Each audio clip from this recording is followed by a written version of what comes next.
Hello guys, welcome to Links Corner, tempat kita sharing ilmu. Pada Links Corner kali ini guys, kita akan sharing tentang besaran dan satuan yang digunakan dalam ilmu fisika. So, stay tuned. Di dalam fisika seringkali kita menemui rumus-rumus tersebut ya. Tapi sebenarnya ilmu fisika tidak sebatas hanya dengan rumus relativitas Einstein dan hukum Newton aja guys. Secara kompleks, fisika mempermudah untuk memahami bagian-bagian dasar dari benda-benda dan interaksi antar benda tersebut. Tentunya hal ini untuk menerangkan gejala-gejala yang terjadi di alam. Interaksi dan gejala-gejala alam tersebut dapat kita pahami dengan melakukan suatu aktivitas sederhana dalam pengukuran, yaitu pengukur. Mengukur merupakan membandingkan suatu besaran dengan besaran standar. Dua hal terpenting yang berkaitan dengan pengukuran, adanya suatu besaran yang dapat diukur dan adanya satuan yang merupakan ukuran dari suatu besaran itu sendiri. Contohnya nih, besaran adalah panjang, massa, berat, kecepatan, dan lainnya. Sedangkan untuk satuan dari panjang adalah meter, massa kilogram, berat newton, kecepatan dengan satuan meter per second. Satuan-satuan tersebut merupakan satuan yang biasa digunakan ya. Nah, untuk klasifikasi besaran itu terdiri dari besaran pokok, besaran turunan, dan besaran pelengkap.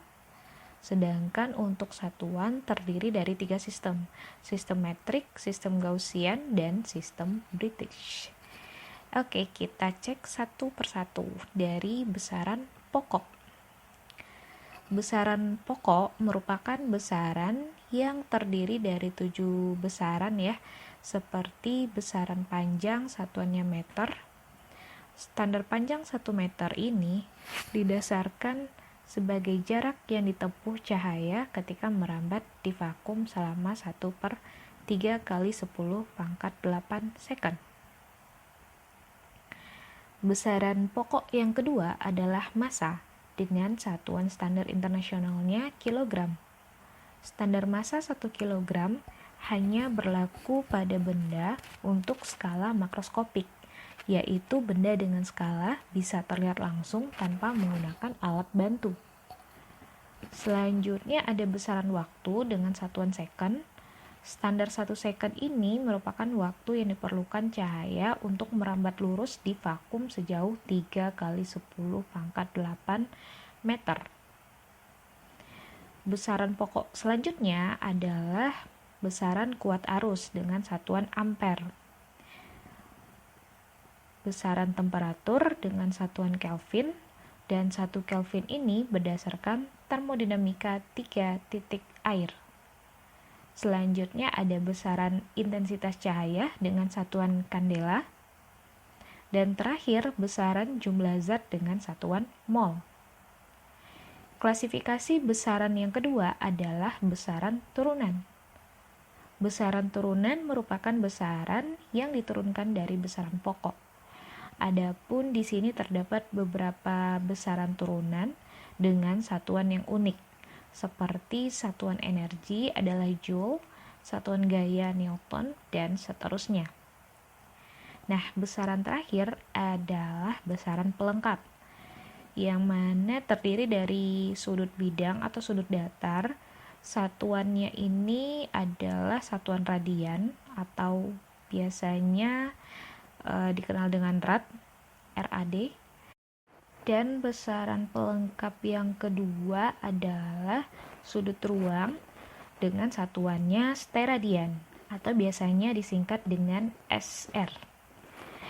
Oke, kita beralih ke satuan, di mana tadi di awal sempat kita mention ya, kalau satuan ini terdiri dari 3 jenis secara umum. Yang pertama, satuan dengan sistem Gaussian yang biasanya dikenal dengan sistem CGS. Ini merupakan singkatan dari cm, gram, dan second. Di sini dia menggunakan untuk satuan panjang itu adalah cm, satuan massa itu gram, dan untuk waktu second.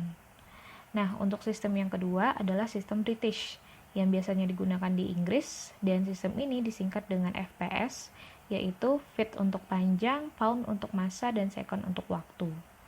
Sistem satuan yang terakhir adalah sistem metrik yang lebih dikenal dengan sistem MKS, meter kilogram second. Selain besaran dan satuan itu ada yang namanya dimensi. Dimensi ini merupakan cara penulisan dari besaran-besaran dengan menggunakan simbol atau lambang dari besaran pokok atau besaran dasar. Nah, adapun dimensi ini digunakan untuk menurunkan satuan dari suatu besaran dan juga untuk meneliti kebenaran suatu rumus atau dari suatu persamaan. Metode penjabaran dimensi ini cukup sederhana. Yang pertama, kita harus menyamakan antara dimensi ruas kanan dengan dimensi ruas kiri dari suatu rumus. Dan yang kedua, kita harus ngecek setiap suku dari dimensi tersebut adalah sama. Dan satuan-satuan tadi yang digunakan sebagai ukuran dari suatu besaran memiliki tingkatan tersendiri juga. Misalkan pada satuan panjang, sistem CGS menggunakan cm, sedangkan pada satuan panjang sistem MKS, satuannya adalah meter. Nah, adapun yang membedakan antara cm dan meter ini adalah tingkatannya, di mana 1 meter ini sama dengan 100 cm. Begitu juga dengan tingkatan yang ada pada tabel berikut. Jadi 1 mikrometer sama dengan 10 pangkat min 6 meter. Dan contoh lainnya misalkan 1 meter itu sama dengan 10 pangkat 9 nanometer. Oke guys, sekian dulu sharing session pada video kali ini. See you on the next video.